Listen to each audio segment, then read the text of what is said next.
C'est vrai qu'on entend souvent dire que le Québec est le plus imposé en Amérique du Nord. Par contre, les personnes qui en font l'affirmation vont simplement prendre les taux théoriques des différents paliers d'imposition, les additionner et dire qu'au Québec, on a des taux d'imposition variant entre 30 et 50 %. Par contre, si on prend les cas réels, ce qu'on a fait dans notre dernière note, on arrive à des conclusions totalement différentes. Par exemple, si on regarde la situation d'une personne pauvre ou encore d'une famille monoparentale, ce qu'on se rend compte, c'est qu'elles ont des taux d'imposition qui sont plus bas qu'au Canada ou qu'aux États-Unis.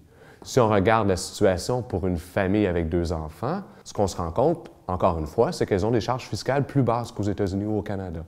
Par contre, si on regarde une famille avec 2 enfants avec des revenus un petit peu plus élevés, elles ont des taux d'imposition similaires à nos voisins.